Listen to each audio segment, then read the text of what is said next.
I have to say this though, you're in my bee yards. I don't put up with bees who sting the crap out of me. I know. If I've got an angry hive in this yard which keeps stinging me, eventually I figure out who it is. That queen gets pinched and thrown out in the grass, and a queen from one of these hives goes in there.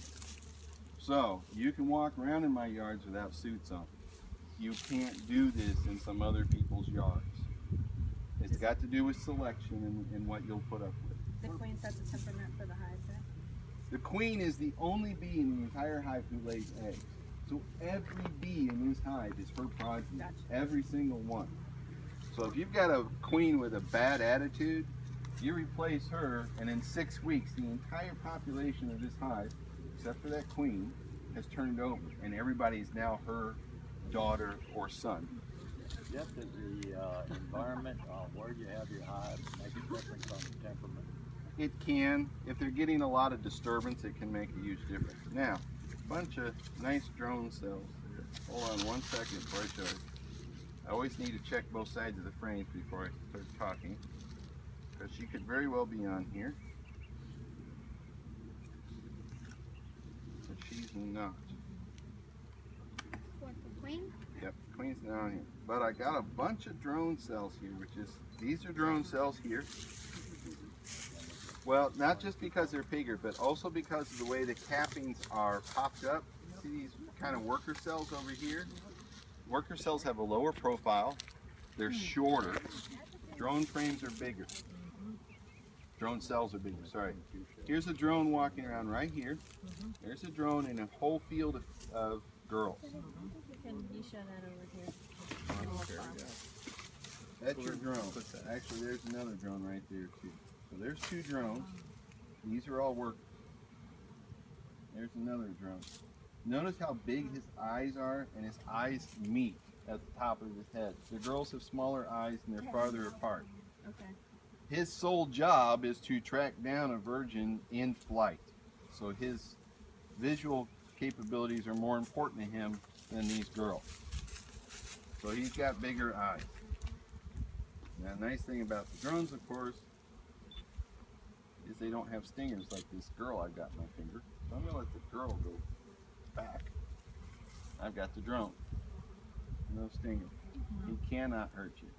You can mutilate the poor little guy and you can't do a darn thing about it. So drones are nice. Your hand children's, and this one, oh, here you go. This one actually has a varroa mite on it. See that little brown thing right there? Looks like a mole. It's a mite. That is a varroa mite. Right there. And The how little far brown down dot? do you have so many in your hive? Like, And if you watch the dot, it actually moves. It's walking now. They're on top. Yeah, go ahead. Yeah, that is a varroa mite right there. Hold on, he's taking a picture. I'll get you. Come on. don't trouble. What in the world will this thing take? I don't know, but you got it, Rob? Okay. Well, I'm sorry, what's your name? Katie? Here, you can see it. So there's the varroa mite, the little thing that looks like a mole right there. That is a varroa mite. So since we're already here, I know, sweetheart, I'm just mutilating you, poor little guy. Since we're already here, let's take another mystery out of beekeeping. That's how hard it is to mark a queen. Done. Let her back there. If you hadn't squeezed the jeepers out of her like I did, show everybody. That's how hard it is to mark a queen. So don't let them convince you it's some kind of onerous task that you have to have years of experience to do. Mark, before you do it though, mark 30 or 40 drones so that doesn't happen to your queen. I was holding him a little strong so you could all see, but go through here, mark 30 or 40 drones, get real comfortable with it, knowing how tight you can squeeze them, how tight you can't squeeze them. And you This can is a mark drone your right queen. there. Big one. Yes, that is a drone. This is worker brood. which is what I really want to see after that last frame, because that last frame had so much drone. If I was seeing that on every frame, I would have a drone one. This looks good. Hold on, let me check this side. So if your queen And is there's just just when a small hive beetle zipped across the part. if your There he queen's comes just back, laying there he drones, goes. that? That's a small hive beetle. Oh, yeah. If you have small hive beetles in your hive, which you are going to, I want to see the beetle.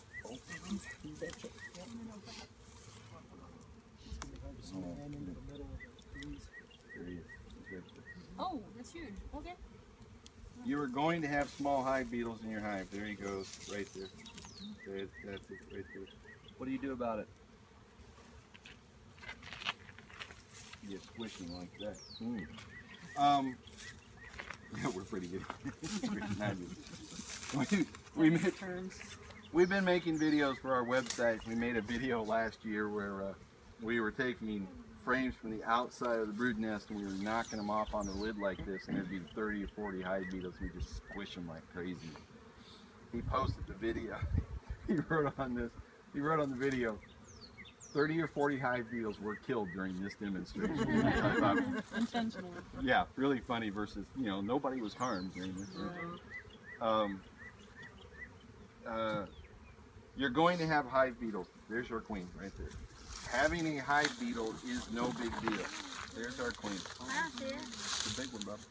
See this one who looks so much bigger and longer than everybody else? That's your queen. She marked, Jeff? She's a nice dark queen. She is not marked. We are going to mark her here. I have to get your picture.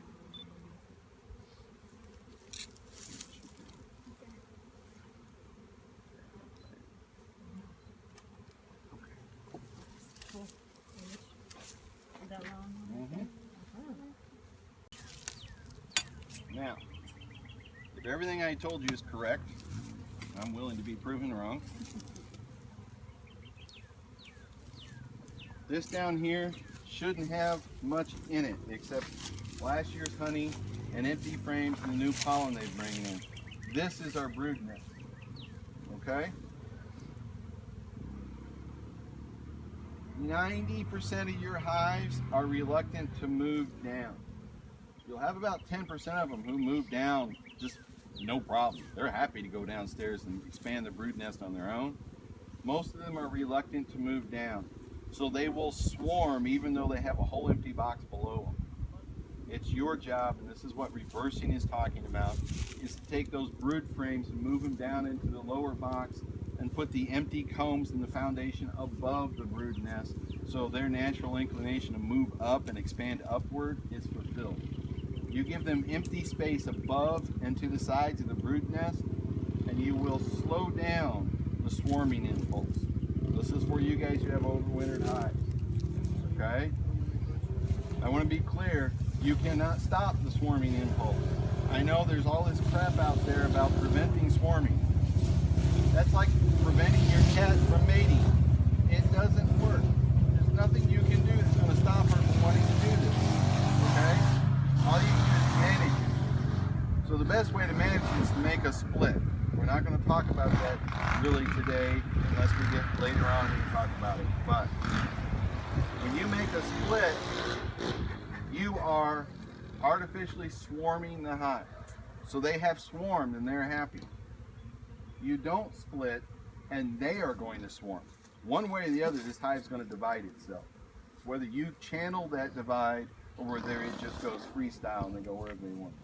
And realize, for those of you who think swarms are a good idea, that swarm has a very small chance of making it out there. So all you've done is, instead of having two hives who can be happy, healthy, and grow, you've lost 60 to 70% of that hive to the gambles that they're going to survive out. So, 10 frame hive, foundation on the outside that never even got to it.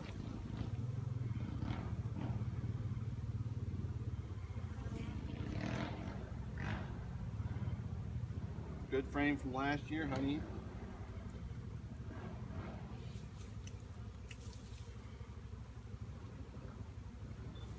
More honey. Nice frames. Do not be worried if they don't draw the comb all the way down to the bottom. They do whatever they want. That's what they do. And you get distracted by killing the small hive beetles because it's just plain fun. I mean, come on, be honest. Me killing 5 or 6 hive beetles in here is not really going to impact this hive, but it's hard to resist. You want to kill the little buggers. Makes you feel better. I have to be politically correct with all this. So, here's a nice frame of fresh nectar and pollen. When you grab it, make sure you get a good hold of it. Make sure there's no bees under your fingers. If you feel a bee under your finger, lift your finger, it'll walk out.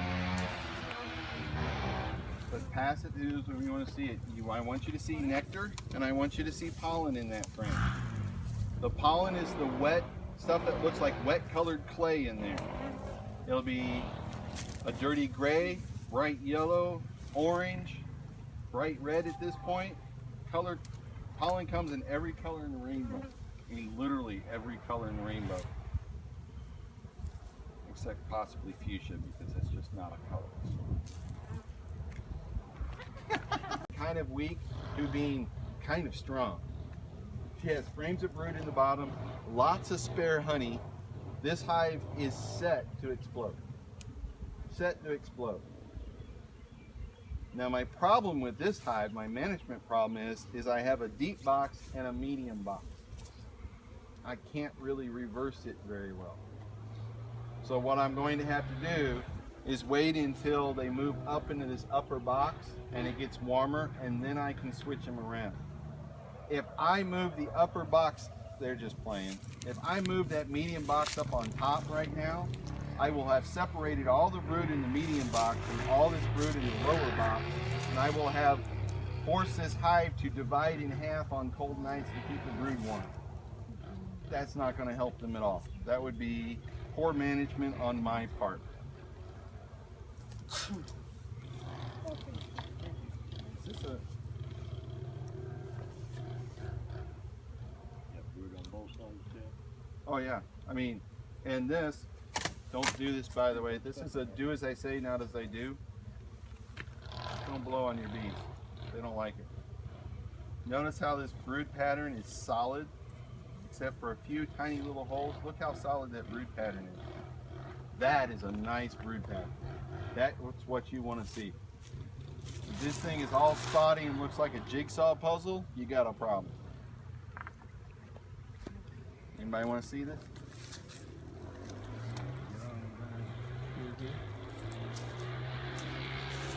So we like these girls. We like them lots. And this is a piece of, okay, this is a piece of debris that fell in the hive and they propylized it to the top frame. So this is the drone. Yes, that is a drone. And anybody who wants to pick up one of my drones, be my guest. You're not going to earn anything.